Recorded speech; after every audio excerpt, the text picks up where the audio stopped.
Hello, my name is Emma Mascari, and I work with ECU's Department of Family Medicine as a behavioral health consultant. Today, we are partnered with you all to give one of our Tailboard talks on a relevant mental health topic to your field. So I'm excited today to discuss with you all potentially traumatic events and trauma-related symptoms. I'll discuss the prevalence of PTSD or post-traumatic stress disorder among first responder populations.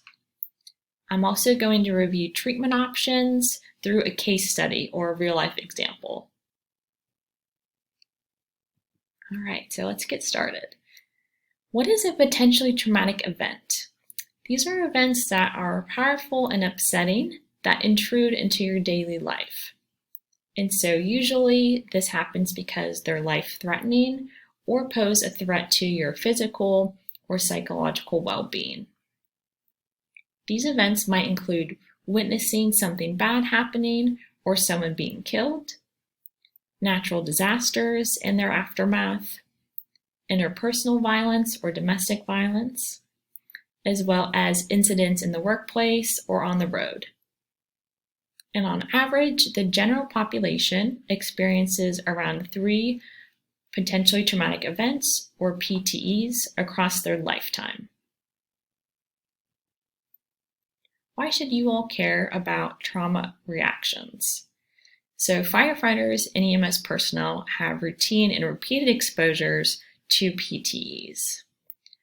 Thus, you all are at higher risk for developing mental health difficulties that can interfere with your job, relationships, and your physical health. And a quick caveat here, not everyone who is exposed to these type of events will go on to develop symptoms of post-traumatic stress disorder. About 70% of EMS personnel say that they don't have enough time to recover between these traumatic events. Oftentimes, as a part of the job, they might be experiencing these daily, weekly, or even monthly. And experiencing effects from multiple trauma exposures is a stronger predictor of the development of PTSD than exposure to a single trauma. Firefighters often have dual roles, as you all know, as EMS providers, so thus are exposed to a greater number of these critical incidents.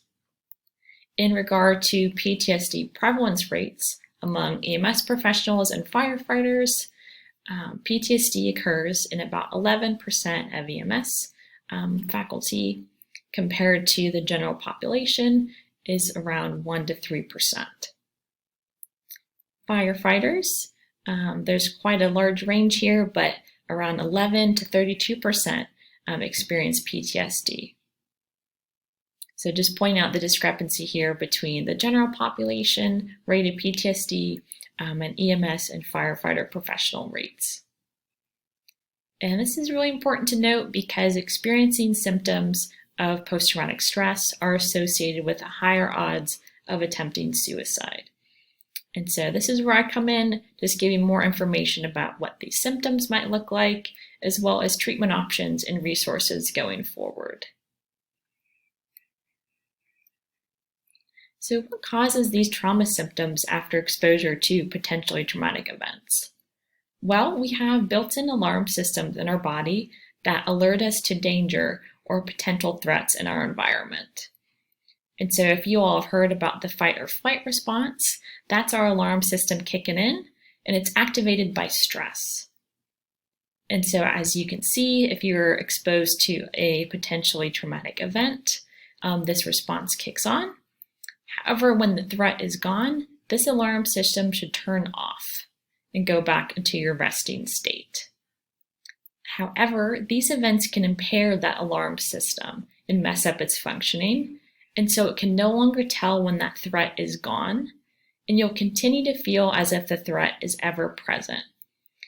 And so this alarm system, again, is now faulty and is more reactive to potential threats in your environment. So what does this look like when the alarm system is overreactive? There are 4 different types of symptoms of PTSD. You have physical, cognitive, behavioral, and emotional symptoms. Oftentimes in the media, the cognitive symptoms are a focus, so nightmares or visual images or flashbacks. However, physical symptoms might include sleep disturbances or this hypervigilance, always being on alert. Behaviorally, you might avoid reminders of the incident or isolate yourself socially. Emotionally, you might feel guilt about the incident, feeling as if you could have done more or something differently, as well as anxiety or panic symptoms. And what maintains these symptoms, or what keeps them going over time? And so I wanted to provide you all an example here of what this might look like in the workplace. And so imagine you receive a difficult call about a motor vehicle accident. So the call happens, you go to the scene, and there are all different sights and smells and sounds around that might become associated with this accident. So you might see people walking by wearing yellow shirts, or you might see an ice cream shop and you can kind of smell the sweet ice cream. And so these become your triggers because the call happened, and whenever you see someone now in a yellow shirt, or you smell ice cream, or you are in the same area of town where the crash happened, your body might kick on into that alarm system responding. So your heart rate is going to go up. You might also feel emotional responses like fear or sadness or guilt. And so as a result, you might stop going to that part of town. You might stop going and getting ice cream because it reminds you of the call. And so these, what used to be kind of neutral stimuli or sensations, have now become associated with that difficult call. And so you might try to not be around these anymore. But what's wrong with avoiding these different triggers? Well, avoidance can reduce some of those uncomfortable sensations or symptoms in the short term, but in the long run, it makes PTSD worse. And why is this? Well, most of those triggers are not inherently dangerous. That street might not be inherently dangerous. The ice cream shop, also not inherently dangerous, or folks wearing yellow shirts. These are just things that happen to become associated with the incident, and they begin to feel like they're dangerous. However, when you avoid these triggers, you may never get to learn that they're indeed safe. This happens neurologically as well. The amygdala, or the part of our brain that is responsible for perceiving different threats, continues to label these different stimuli as dangerous and associate them with the trauma. And so physiologically, you're going to continue to have these fear responses come about. Avoidance can also affect your behaviors. So you might avoid certain people and isolate yourself, which over time can lead to depression or other relationship problems. How might PTSD impact our lives? Well, it can undoubtedly impact relationships, and so you might not feel as trustworthy of others or an ability to develop deeper connection if you're viewing others as potentially unsafe or dangerous. Additionally, if the traumatic incident involves sexual assault or an act of sexual violence, then you might have difficulty with sexual relationships because the sex itself or the intimacy can be a trigger and be perceived as dangerous or associated with that past trauma. Additionally, with the social isolation, that can lead to feelings of depression or hopelessness about the future. If it's something that happened on the job, you might not want to return to work or avoid work altogether. The symptoms can also consist of physical symptoms such as headaches or an upset stomach, because over time stress impacts your body. and wears it down. And so you might start to feel it physically as well. And lastly, drug and alcohol misuse is a common way to cope with PTSD that's not helpful, because turning to substance use can again provide sort of that short-term relief, but is still a way to avoid some of those symptoms and cope rather than getting through it. And so what does treatment look like for PTSD? I wanted to provide you all with a case study that outlines an intervention for a first responder with PTSD. And this is a real life example. So this is something that was published in an article, and it goes through each steps of this intervention as well as outcomes for this first responder. And so here we have a brief outline of what some of the sessions consist of in the correct order. So first off, you start with an intake and assessment session where the therapist gathers all the background information as well as giving some screening tools to assess for PTSD symptoms. Second, the intervention included behavioral activation, which is a way for patients to get involved in activities that they really care about in order to improve their mood. Third, the intervention included imaginal exposure therapy. And so this is when the therapist has the patient imagine the past trauma, including the sights and sounds that they saw, all the triggers that they found relevant or continued to see as dangerous, and sort of relive that scene through their imagination. So they're not being succumbed to actual trauma. It's just a way to kind of go through what happened and process their level of distress when doing so. Lastly, the therapist focused on cognitive therapy for depression. So after the patient displayed some improvement in their PTSD, they shifted to working on this low mood component by focusing on the thoughts that the patient was having related to the traumatic event or themselves and how they could have handled it differently.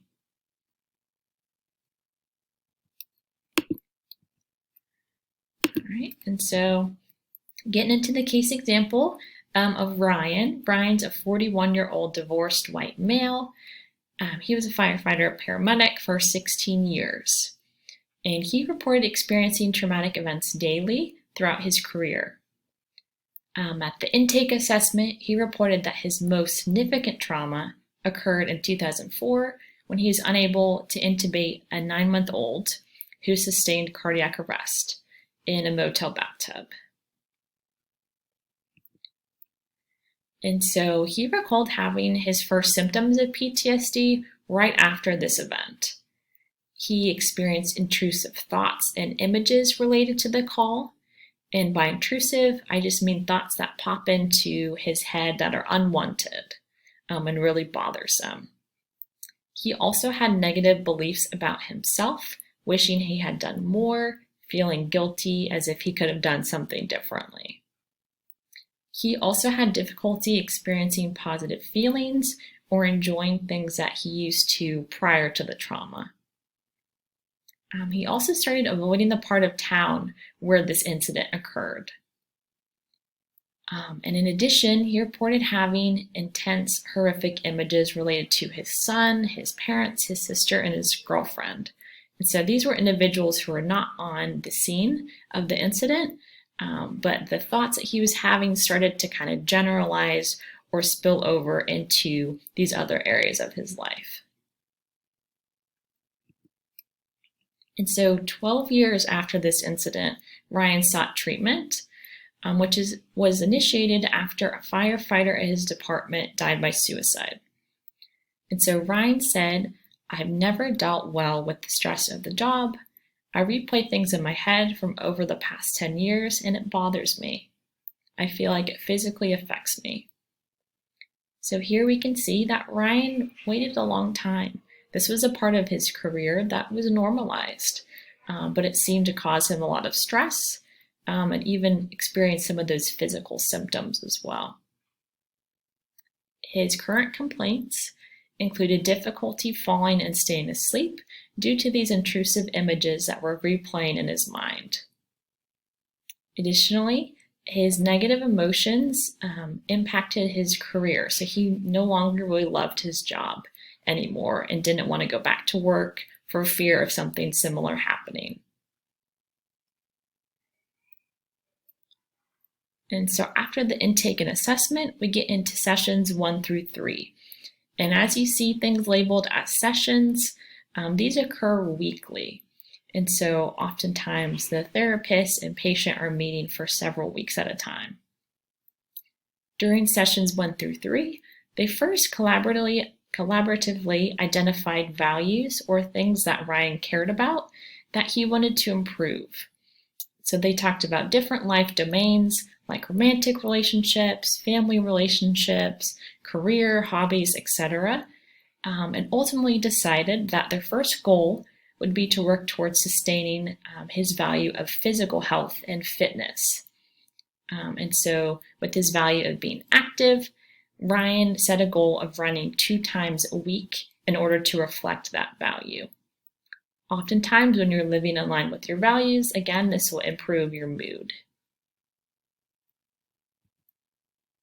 In sessions 4 through 10, the therapist introduced and provided a rationale for imaginal exposure therapy.